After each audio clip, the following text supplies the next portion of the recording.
नमस्कार साथियों, आज हिंदी व्याकरण में एक महत्वपूर्ण टॉपिक संज्ञा को लेकर आए हैं। तो देखेंगे दोस्तों कि संज्ञा किसे कहते हैं और इसके कितने भेद होते हैं और उदाहरण सहित इसको समझने का प्रयास करेंगे। तो आप वीडियो में अंत तक बने रहिएगा और बहुत ही अच्छे ढंग से संज्ञा का जो कॉन्सेप्ट है, जो अवधारणा है, उसको समझाने का प्रयास करेंगे। तो स्टार्ट करते हैं दोस्तों कि संज्ञा आखिर किसको कहते हैं। तो दोस्तों, जैसा कि हम सभी जानते हैं कि किसी भी व्यक्ति, वस्तु, स्थान तथा भाव आदि नाम को संज्ञा कहते हैं। कोई भी व्यक्ति हो दोस्तों, कोई भी वस्तु, स्थान या भाव हो, उसके नाम को संज्ञा कहा जाता है। उदाहरण के लिए राम नाम है, अयोध्या जगह का नाम है, गंगा नदी का नाम है, भारत देश का नाम है, प्रेम, दया, ऐसे क्या है दोस्तों कि ऐसे नाम है। और नाम को हम लोग क्या कहते हैं? संज्ञा कहते हैं। इंग्लिश में भी हम लोग पढ़ते हैं दोस्तों, तो कहते हैं कि noun is a naming word, यानी कि नाम ही क्या है? संज्ञा है। तो इस प्रकार दोस्तों संज्ञा कंप्लीट हो गया कि संज्ञा किसे कहते हैं? किसी भी व्यक्ति, वस्तु, स्थान तथा भाव आदि नाम को संज्ञा कहा जाता है। उदाहरण में देखिए। चलिए आगे बढ़ते हैं कि इसके कितने भेद होते हैं। तो संज्ञा के मुख्य रूप से 5 भेद होते हैं। संज्ञा के मुख्य रूप से कितने भेद होते हैं? 5 भेद होते हैं। पहला है व्यक्तिवाचक संज्ञा। पहला क्या है? व्यक्तिवाचक संज्ञा। क्या है इसका डिफिनेशन? तो हम यहाँ पे शॉर्ट में लिखते हैं, बाकी हम इसे बताएंगे, तो आप साथ साथ इसे नोट करते चलिएगा, तो अवधारणाएं अच्छे से क्लियर हो जाएगी। तो व्यक्तिवाचक संज्ञा क्या है? तो खास व्यक्ति, वस्तु, स्थान आदि का बोध। मतलब कोई व्यक्ति है, कोई वस्तु है और कोई स्थान, यदि ये सब खास है तो इसको क्या कहते हैं? व्यक्तिवाचक संज्ञा। खास व्यक्ति, वस्तु, स्थान का बोध होता है तो उसे क्या कहते हैं? व्यक्तिवाचक संज्ञा कहते हैं। उदाहरण के लिए विराट नाम तो बहुत है, परंतु विराट नाम नहीं, विराट कोहली या सचिन तेंदुलकर या MS धोनी या जो भी। तो जब खास व्यक्ति का नाम ले लेंगे तो वहाँ पर क्या हो जाएगा? व्यक्तिवाचक संज्ञा हो जाएगा। उसी प्रकार से कमल। अब फूल तो बहुत सारे हैं, लेकिन यहाँ पे कमल बोल रहे हैं, चाहे गुलाब बोल रहे हैं, चाहे सूर्यमुखी बोल रहे हैं, तो यहाँ पे यदि हम किसी खास फूल का नाम दें तो खास जैसे ही होगा दोस्तों, तो सीधे के सीधे व्यक्तिवाचक संज्ञा हो जाएगा। अब यहाँ पर प्रयागराज, स्थान तो दुनिया में बहुत सारे हैं, लेकिन प्रयागराज नाम लेंगे तो क्या हो गया? एक खास स्थान का नाम हो गया, तो ये क्या हो गया? व्यक्तिवाचक संज्ञा। और भी एग्जाम्पल हो जाएंगे बहुत सारे दोस्तों। तो चलते हैं आगे। जातिवाचक संज्ञा है, किसे कहते हैं? तो जिससे संपूर्ण जाति का बोध, वैसी संज्ञा जो संपूर्ण जाति का बोध कराता है उसे जातिवाचक संज्ञा कहा जाता है। उदाहरण के लिए देश, देश बोल रहे हैं तो दुनिया के जितने भी देश हैं, चाहे भारत हो, चाहे पाकिस्तान हो, चाहे श्रीलंका हो, चाहे नेपाल हो, चीन हो, अमेरिका हो, तो मतलब इस धरती पे जितने भी देश हैं वो सारे के सारे देश कंट्री का बोध करा रहा है। तो ये देश जो शब्द हो गया वो जातिवाचक संज्ञा हो गया। उसी प्रकार से शहर, शहर बोल रहे तो जितने भी शहर हैं, प्रयागराज हो गया, चाहे गया हो गया, चाहे कोई भी शहर है, मुंबई, महाराष्ट्र, तो जब खास हो जाएगा ये तो क्या हो जाएगा था? व्यक्तिवाचक संज्ञा।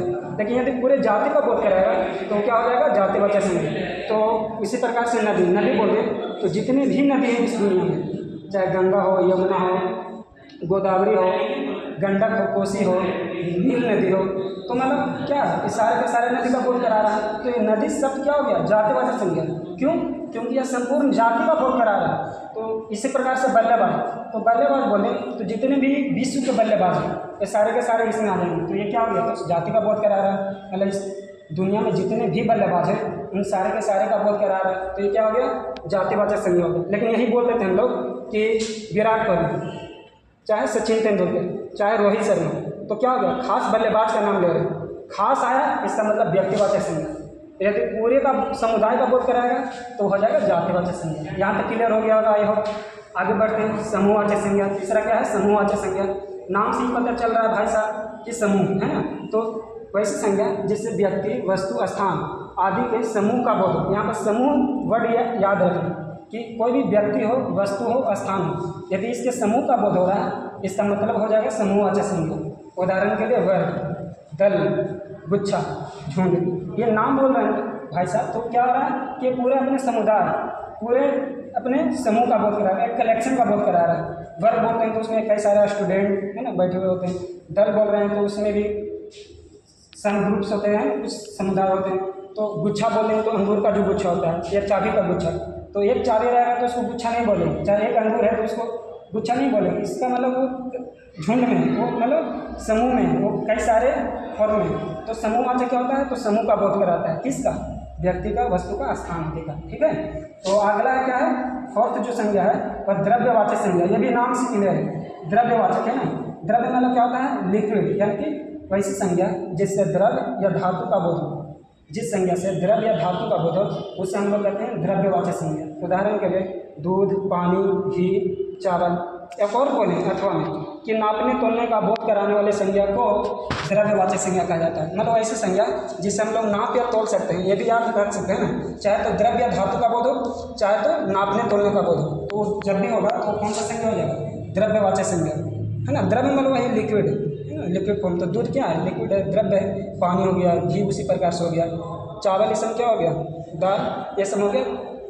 ये सब क्या है? नाप तोल सकते हैं। तो ये भी क्या हो गया? द्रव्यवाचक संज्ञा। तो दो तरीके से याद रख सकते हैं, चाहे तो द्रव्य धातु। धातु में मतलब सोना, चांदी, हीरा है ना, ये सारे के सारे आ जाएंगे। तो चाहे तो द्रव्य धातु का बोध हो या नापने तोलने का बोध करा, ये दोनों ही कंडीशन में द्रव्यवाचक संज्ञा हो जाएगा। तो अगला जो हम लोग चलते हैं भाववाचक संज्ञा की ओर चलते हैं कि संज्ञा का पांचवा भेद होता है भाववाचक संज्ञा किसे कहते हैं। तो यूनिक डिफिनेशन इसका है, यूनिक परिभाषा कि जिस संज्ञा को देख या छू नहीं सकते, जिस संज्ञा को देख या छू नहीं सकते हैं, क्या करें? नहीं सकते हैं। मतलब जिस संज्ञा को देख या छू नहीं सकते हैं, सिर्फ और सिर्फ महसूस कर सकते हैं। क्या कर सकते हैं? महसूस कर सकते हैं, फील कर सकते हैं। उस संज्ञा को भाववाचक संज्ञा कहा जाता है। उदाहरण के लिए हवा, इसको कोई देख या छू नहीं सकता है, इसे सिर्फ और सिर्फ महसूस किया जा सकता है। उसी प्रकार से प्यार हो गया दोस्तों, इसको कोई आज तक देखा है न छू के स्पर्श किया कि ये क्या होता है, सिर्फ और सिर्फ ये महसूस किया जाता है। इसको सिर्फ और सिर्फ महसूस ही कर सकते हैं। तो जिस संज्ञा को सिर्फ देख या छू नहीं सकते हैं, केवल और केवल महसूस कर सकते हैं, उस संज्ञा को